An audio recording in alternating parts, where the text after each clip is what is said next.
They are carved from sinew, lung capacity, and the thirst for the chase. Their eyes hold none of the submissiveness of a working dog. They reflect nothing but the target.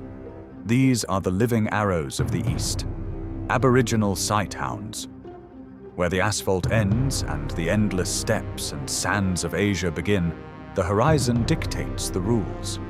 If the aboriginal guardian dogs we discussed earlier are heavy shield dogs holding the line, then sighthounds are an entirely different weapon.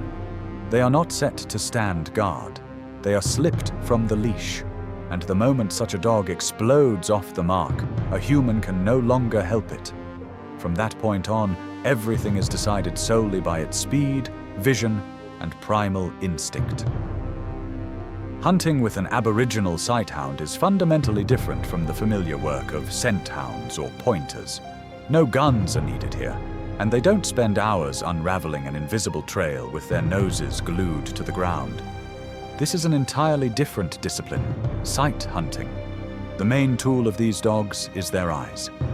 Thanks to a special aerodynamic and elongated skull shape, their field of view reaches 270 degrees. They scan the horizon like radar stations. The slightest movement triggers an explosive sprint. From that second on, pure kinetics take over.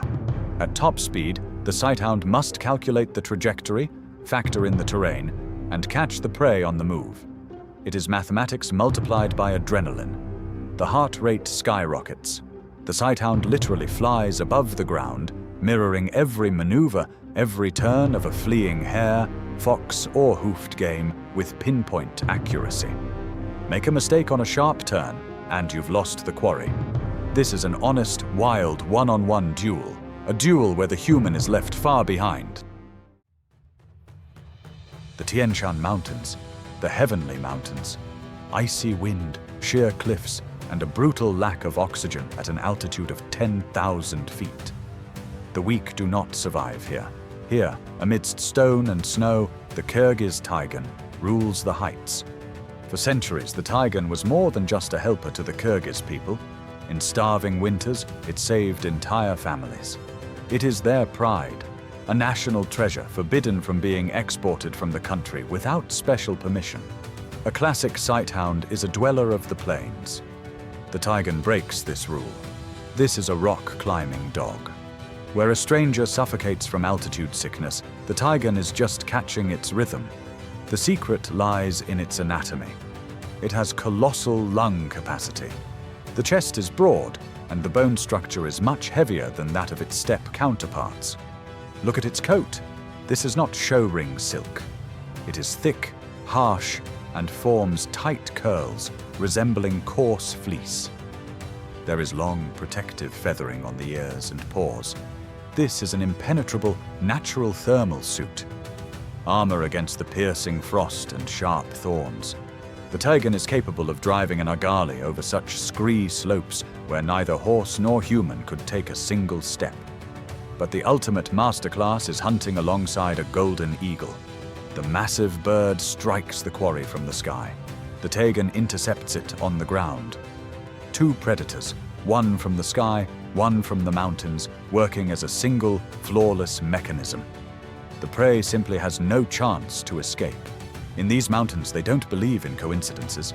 The Kyrgyz people cherish the ancient legend of the Kumayik, a mythical hound that hatched from the egg of a giant mountain vulture.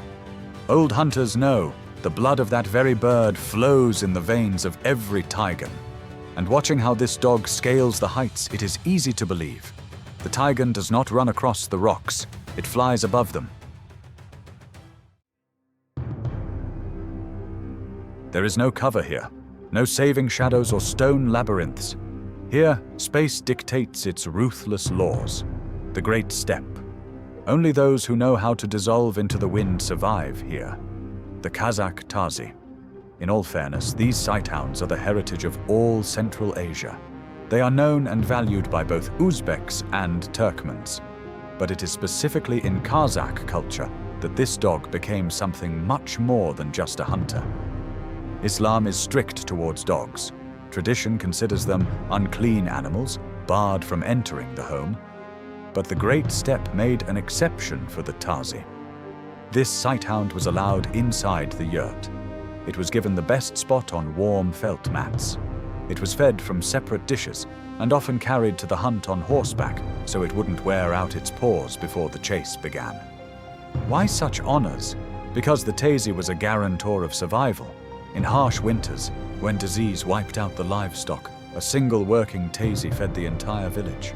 Its element is agility. The anatomy of the Tazy is flawless. A deep chest, lean muscles, and elegant feathering on the ears. In a straight sprint, it reaches over 37 miles per hour, but its main superpower is its coursing agility. The Tazy can make sharp turns without dropping speed. It mirrors the zigzags of a darting hare or fox down to the fraction of an inch. This is a dance at maximum heart rate, where every movement is calculated to a split second. The steppe always knew the value of this breed. There was an unspoken rule. An outstanding working Tazy was worth a dowry of 47 horses. 47 horses for one dog. The old men in the villages say, "The Tazy is not a dog, it is a bird without wings." And when you see it leave the ground in pursuit of the quarry, you understand there isn't a drop of exaggeration in those words. Here, beyond the passes of Afghanistan, nature does not forgive weakness.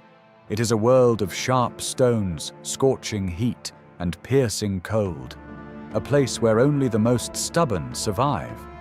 It is exactly here, amidst this harsh geometry of rocks, that this hunter claims its territory, the Afghan Bakhmull.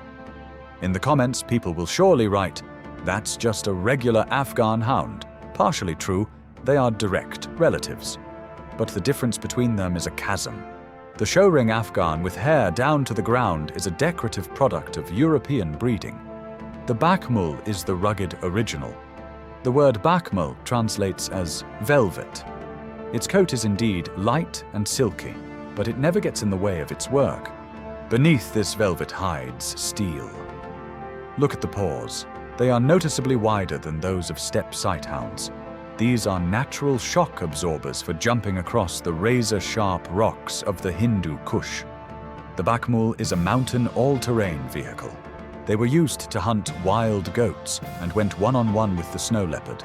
Its main weapon is intelligence. The Bakhmull does not run blindly after the prey. It thinks ahead, analyzes the terrain, cuts off the angle, and moves to intercept. The proud tribes of Afghanistan keep an ancient legend. They say that when Noah was saving the world from the flood, his ark sprang a leak. It was the Bakhmull who saved everyone by plugging the hole with its nose. And since then, the nose of this sighthound always remains absolutely black and cold, like the stones of the gorges where it was born. We leave the mountains behind and head south, to where mirages drive you mad, and the ruthless sun scorches the stones, from Egypt to Iran, from Syria to Yemen. For millennia, nomadic tribes moved across these territories, knowing no borders.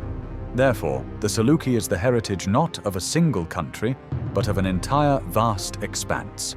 There is no water and no mercy here. Surviving in this inferno is an art, and it is mastered to perfection by the Saluki.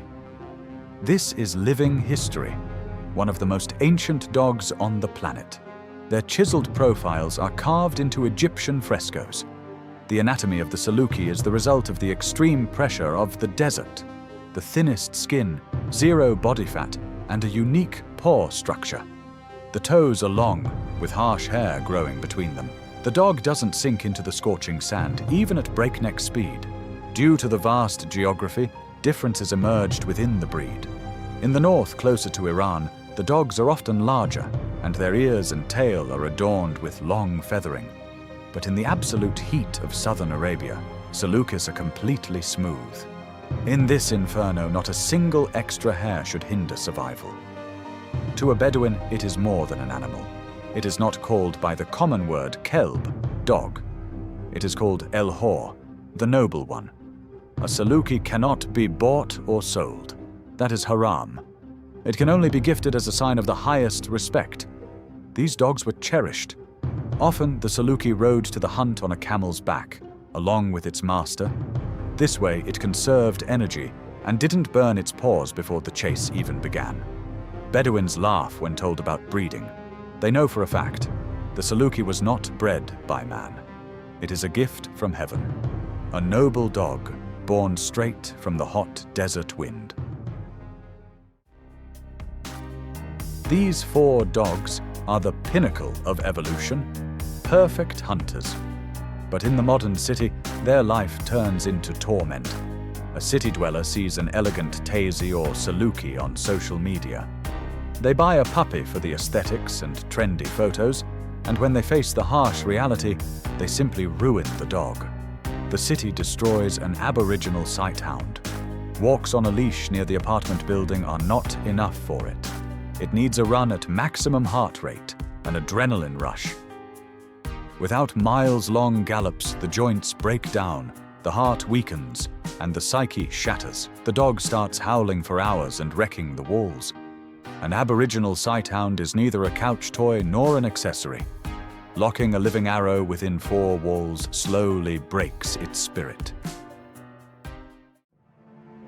The world has become plastic and far too predictable. Live hunting has been displaced by ATVs, thermal imagers, and long-range optics.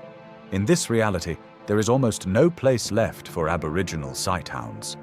They are a breathing artifact of an era where survival depended solely on lean muscles, lung capacity, and sharp vision. Perhaps we are witnessing the twilight of these breeds. Their flawless anatomy simply doesn't fit into the concrete honeycombs of megacities. But genetic memory cannot be erased. And it doesn't matter what landscape surrounds them, the scorching sands of Arabia and Egypt, the harsh gorges of Afghanistan, the rocky plateaus of Iran, or the sky-piercing snow-capped ridges of the Tian Shan. Every time a Tazy or Saluki shifts into a gallop, stretching out over the ground in a phase of flight, we see primal power in its most elegant manifestation. This is not just running. It is the strike of a living spear, honed by millennia of harsh, ruthless selection. Aboriginal sighthounds refuse to be convenient decorations, and therein lies their ultimate greatness. If our past heroes, the Aboriginal guardian dogs of Asia, are the impenetrable shield of the East, then sighthounds are its ideal striking weapon. If you missed our episode on the shield dogs, the link is already waiting for you in the description. Let us know in the comments which of these 4 breeds hooked you the most, and is keeping working sighthounds in a city justified at all? Subscribe to the channel. Your honest support is the main foundation of our project. See you in new videos.